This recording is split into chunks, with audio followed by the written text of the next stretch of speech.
I want to talk about Napoleon in regards to this whole idea of honor. We have to understand that Napoleon, in his own day, was a massive celebrity. He was an incredible hero and leader, someone that many looked up to. In fact, Beethoven himself would write his Third Symphony in honor of Napoleon, who was seen as the full glory and the full incarnation of the Revolution and the Enlightenment. Of course, Beethoven would later revoke and repent of that after he saw the real actions and character of Napoleon. In other words, Napoleon was somebody who everybody had high hopes for, who everybody saw as the solution, as the necessary change for the problems that they were facing, problems as old as sin themselves in most cases. But the thing about Napoleon is that Napoleon himself did not exercise this personal honor. He may have shown incredible bravery and guts on the battlefield, but we're going to see that he failed in multiple ways.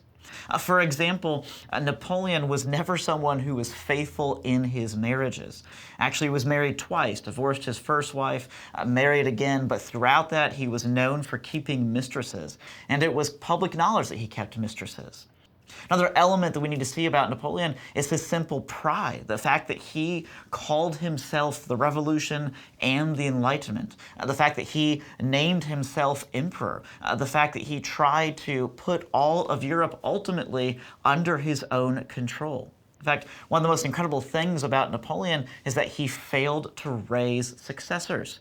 He ultimately failed the Battle of Waterloo because he failed to share his plan with his various generals and leaders. In other words, you see this common element in Napoleon's career where he has trouble actually trusting other people and would only usually give authority to family members who we'll find out were often not the best to rule certain lands because they were the only ones he thought he could actually trust deeply enough.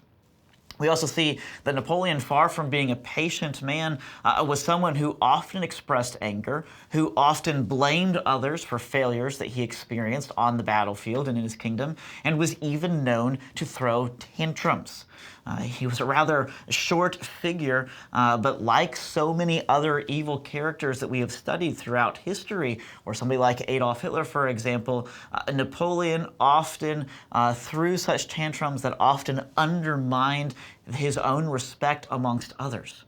Another thing we'll find out about Napoleon, hope that you will actually see, is like Alexander the Great, Napoleon preferred war to peace. He preferred spending gloriously. He preferred huge palaces, glorious battles, massive amounts of artillery because they were especially dramatic pieces as well as effective killers in the battlefield. All of these things he preferred in his attempt to craft a new French empire that would have the glories of the old Roman Empire. At least that was what he idealized. We also see, for example, in terms of Napoleon, that he tried to create that universal brotherhood, making himself the liberator of all of Europe, trying to craft some kind of new revolutionary, enlightenment-based ideal where each nation was unified as a nation and then unified under the French Empire. He did, of course, succeed in many ways in elevating this whole idea of nationalism. The Holy Roman Empire disappeared under Napoleon and became essentially what we now call Germany. But that, of course, ultimately turned against him when the Germans decided that they didn't want the French ruling over them.